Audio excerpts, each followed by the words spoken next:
தேவனாலும் கர்த்தராகிய இயேசு கிறிஸ்துவினால் உங்களுக்கு கிருபையும் சமாதானம் பெருகுதாக. நாளிலும் கூட நமக்கு ஜீவனை தந்ததுமல்லாமல் தயையும் பாராட்டினாரல்வா, அவரை துதிக்கலாமா? அன்பு கூறுவேன் இன்னும் அதிகமா, அன்பு கூறுவேன் இன்னும் அதிகமாய், ஆராதிப்பேன் இன்னும் ஆர்வமாய். ஆராதனை ஆராதனை முழு உள்ளத்தோடு ஆராதிப்பேன், முழு பலத்தோடு அன்பு கூறுவேன். ஆராதனை ஆராதனை ஆராதனை ஆராதனை.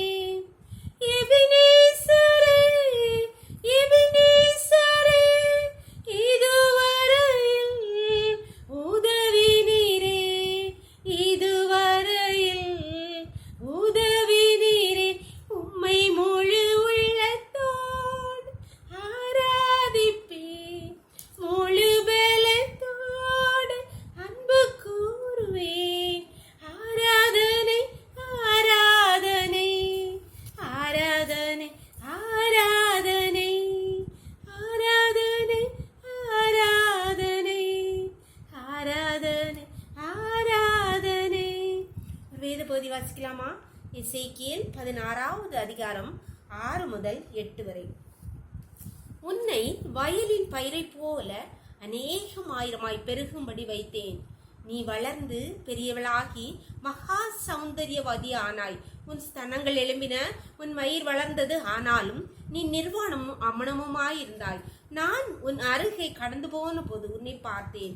இதோ உன் காலம் பருவ காலமாயிருந்தது. அப்பொழுது என் வஸ்திரத்தை உன்மேல் விரித்து உன் நிர்வாணத்தை மூடி உனக்கு ஆணையிட்டு கொடுத்து உன்னோடு உடன்படிக்கை பண்ணினேன் என்று கர்த்தராகிய ஆண்டவர் சொல்கிறாய். இவ்விதமாய் நீ என்னுடையவளானாய். அன்பான தேவனுடைய பிள்ளைகளே, நம்மை தேவன் எப்படி எப்பேற்பட்ட சூழ்நிலையில இருந்து எப்படி ரட்சித்தார் என்பதை இங்கே அழகாக சொல்லியிருக்கிறார் எசேக்கியேல் தீர்க்கதரிசி கொண்டு. நாம் எப்படி இருந்தோம்? ஒன்றுமில்லாமல் நிர்வாணம் அம்மனமுமாயிருந்தோம். அப்பொழுது கர்த்தர் நம்ம மேல் இறங்கி அவருடைய வஸ்திரத்தால் அவருடைய வார்த்தையால் நம்மை மூடி நம்மை இப்படி இருக்கிற நிலைமைக்கு நம்மை உயர்த்தி வைத்திருக்கிறார். அன்பான தேவனுடைய எவ்வளோ அன்பு நம்ம மேல் வைத்திருக்கிறார். ஒரு கடகோடியில் இருந்த கல்லையும் மண்ணையும் ஆராதித்து கொண்டிருந்த நம்மளை நேசித்து நமக்கு நம்மை பாராட்டின அன்பு நிமித்தமாய் நாம் இம்மட்டும் இவ்வளவாய் பெருகி வளர்ந்திருக்கிறோம். நம் கைமறாக என்ன செய்கிறோம்? நம்முடைய வாழ்க்கையிலே அவரை கனப்படுத்த நம்மை பார்க்கிறவங்க ஆண்டவர் அப்பாவை பார்க்க முடியாது நாம் நடந்து கொள்கிறோமா?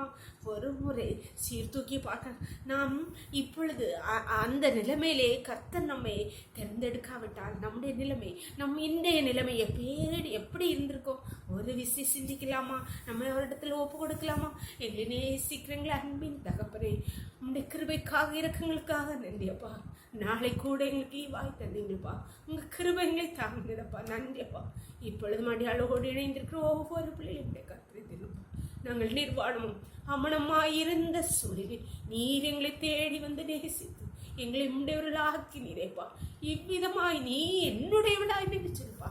நாங்கள் எல்லாரும் உம்முடையவர்கள் கர்த்தாவே, நாங்கள் உம்முடையவர்கள் கர்த்தாவே. எங்களை தாழ்த்து தரும், எங்களுக்காக உண்மையே தந்தவர். மற்றெல்லாவற்றையும் மறலாதிருப்பது எப்படி இருந்துச்சுக்காமப்பா. நாங்கள் ஒவ்வொரு உம்முடைய பிள்ளைகளப்பா. முதலாவது தேவனுடைய ராஜ்யத்தை தேடுங்கள், அப்பொழுது எல்லாம் கூட கொடுக்கப்பட இருந்துச்சுங்கப்பா. உம்முடைய பிள்ளைகளப்பா, நாங்கள் உண்மை தேடும் எல்லா கண்ணுமே தேடி சகலத்தையும் பெற்றுக்கொள்ள எங்கள் ஒவ்வொருக்கும் கிருபை பாராட்டுங்க. சகல துதியும் கனமும் பலமையும் பலனும் ஞானம் எங்கள் தேவன் ஒருவருக்கே செலுத்துகிறோம். இயேசுவின் மூல ஜெபங்கள் நல்ல தந்தையே, ஆமென். God bless you. கர்த்தர் உங்களை ஆசீர்வதிப்பாராக. ஆமென்.